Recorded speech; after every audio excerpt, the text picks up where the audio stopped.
Hey friends, it's month number 8 for our Arabella block of the month. I certainly hope you are caught up now after last month of our little bit of our prep work sewing. That's right, part 2 of our piano keys borders. We're gonna get these bad boys done. Are you ready? Let's get stitching.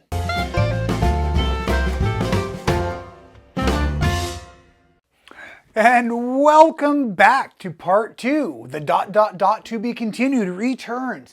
Month number 8, Arabella, and we are working on the piano keys border. If you don't remember where we last left our characters in their adventure, we were making 2.5-inch wide strips and getting them organized because we're going to come back in and we're going to make some more 2.5-inch wide strips today, but they're going to have a little bit different structure to them, right? So we did a skinny strip and a really wide strip, so now we're basically doing 2 medium strips. Key to this is going to be keeping them organized today, folks. And so before I even reshuffle my paperwork on the table, let me show you what I've done. This is based on the fact that I said before how much I love my numbered pins, but I forgot I didn't have alphanumeric pins, or whatever am I trying to say, alphabetical pins. So they're all labeled A, B, C, D, E, F, so I've numbered them 1 through 6 now, and I even went back into today's later diagram where we're going to be sewing together the left and right sides, making our piano key sets that will become parts of our borders later on. So we're basically be making these groupings that are divided by next month's flying geese units. So we're basically making sub chunks today, and we're going to get all that sewing done. We didn't get much sewing in together last month. I know, I was feeling a little bit slighted myself. So at any rate, just take a time. If you're using numerical pins instead of alphabetical pins, this might be really helpful because eventually we're just going to start pulling off of our stacks. And I'm also now keeping my stacks in order by which the letters are. So 1 is A, 2 is B, but I also followed the color code. So I have fabric 5 as 1 or A, fabric 8 as 2 or B. This is going to get confusing. Fabric 6 as number 3, C, fabric 7 as 4, D.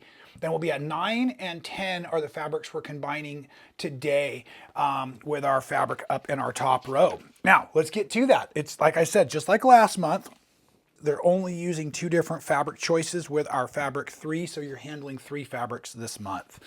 Okay, ironing system is prepared. I'm going to go ahead and pull these pins now. I just like to keep those in there for organization, and we can put them back in a moment.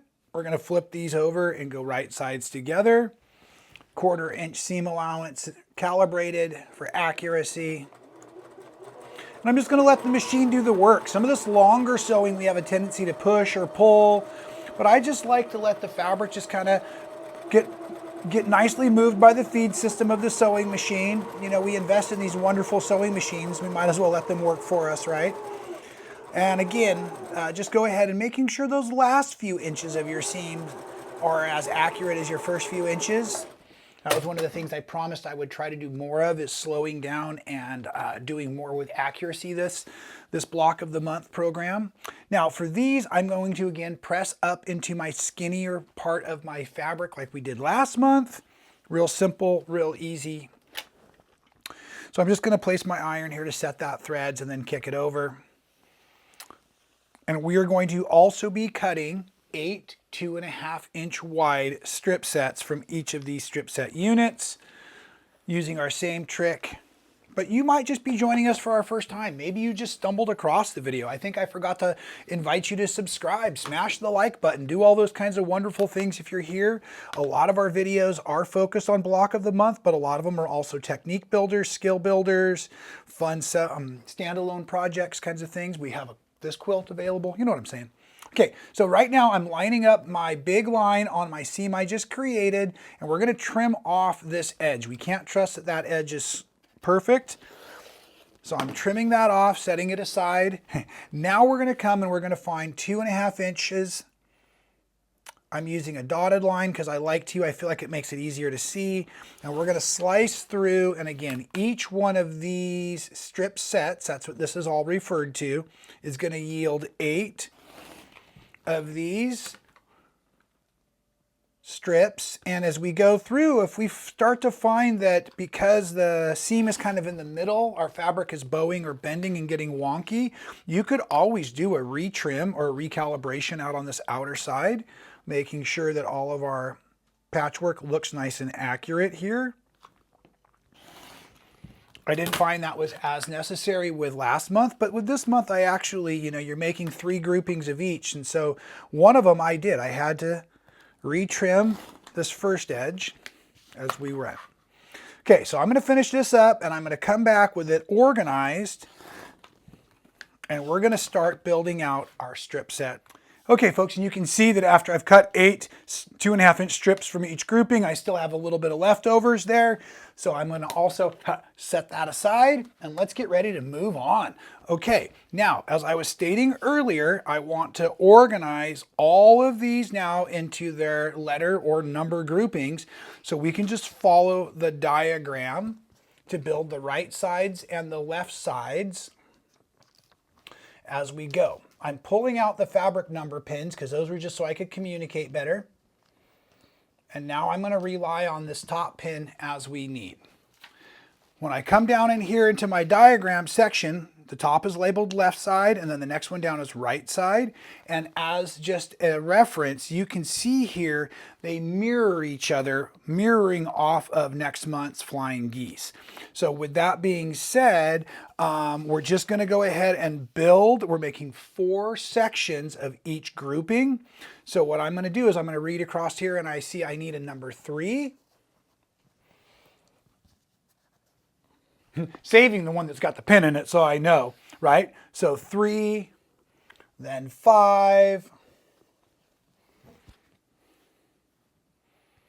then 1. Just coming across my code here real easy, then a 6. And I think I'm going to actually set my number groupings just below here as I work, making things easier to see until I get to my last one. After 6 was 2, 5, and what you're also noticing at this point is that you're going to get, let's just call it a skinny, a wide as we go throughout. They're all the same height. What's changing is this light little piano key across in an alternating fashion, each and every other one. Okay, so where did I leave off there? 1, 2, 3, 4, 5, 6 strips in. 1, 2, 3, 4, 5, 6 strips in. So now I'm back to number 1, then 6,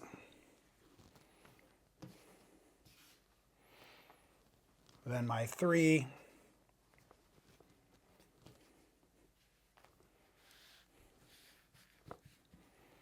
5,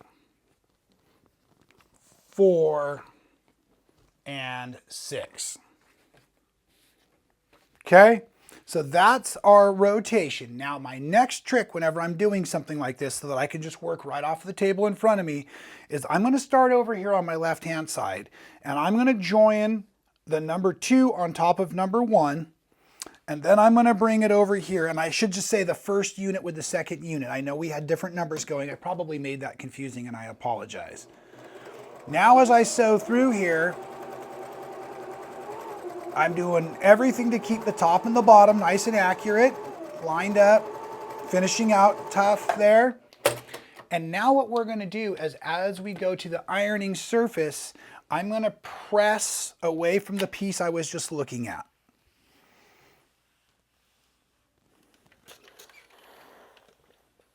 I'm going to let that settle.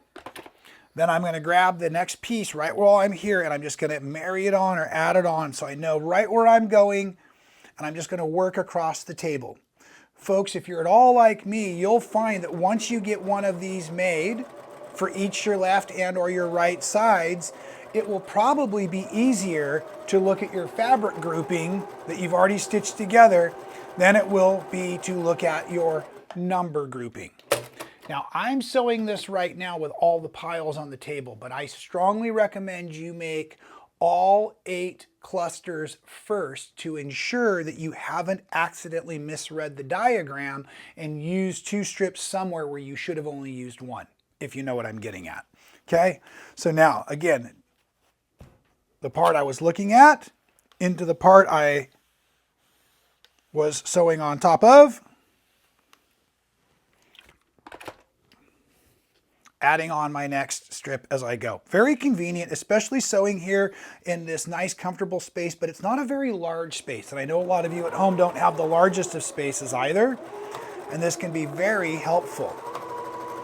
So what I'd like to do now is take a little bit of time and get all of my stitching done through here on both a right hand side and the left hand side, and we'll regroup here in a few minutes and make sure you all have a really good visualization of my fabric stitched together so you can carry on and finish out this part 2, month 8, and be ready for the rest of our wrapping it up in the months to come. So I will be back in a moment with all of these stitched together and the other side so we can compare notes.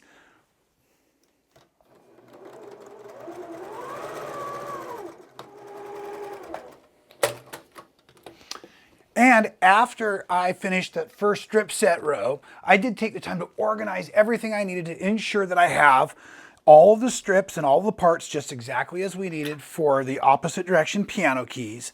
So as I press this last one out here, you can see I've now consumed everything. And there was a couple of tricks I learned, because you know when you're sewing this many parts and pieces, you just want to make sure you're getting it right. So the first trick I thought was kind of cool is as I continually laid the stacks on here, I just checked my fabric. Look, you can see they're all the same all the way through, right? So I really liked that just to reassure. That was cool. And again, like I said, I reorganized them all into the piles once I made that first one when we were sewing together. Then the other confirmation we have, remember I said these were going to be right side and left sides, and they're opposite. They're kind of, the colors are moving out from center.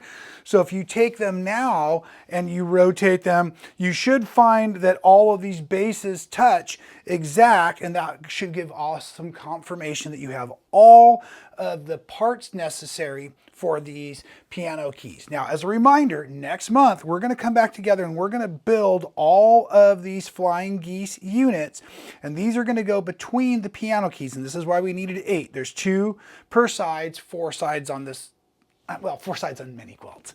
At any rate, so that's going to help us bring it all together. So we're still just going to set these aside now. We have 2 more months of block construction to be making, and then we get to put all of these together, including the borders. It's going to be amazing, folks. So again, thank you for sticking with me. Thank you for this 2-part on our piano keys. It's the way the pattern was written, and I wanted to make sure you got to receive it exactly in video format as you do in written format. So I certainly hope you enjoyed that. And I will see you next month with those awesome little flying geese blocks. Until then, make sure you're checking out all of our other videos. If you have not yet done so, please subscribe, smash the like button.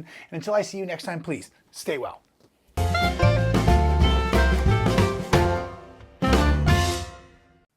Thank you so much for watching all the way to the end of the video. It really helps support our channel. If you haven't subscribed, do so now. Hit the little button to be notified every time we go live or do a new video for all of you. And here's one from the past I think you'll really enjoy.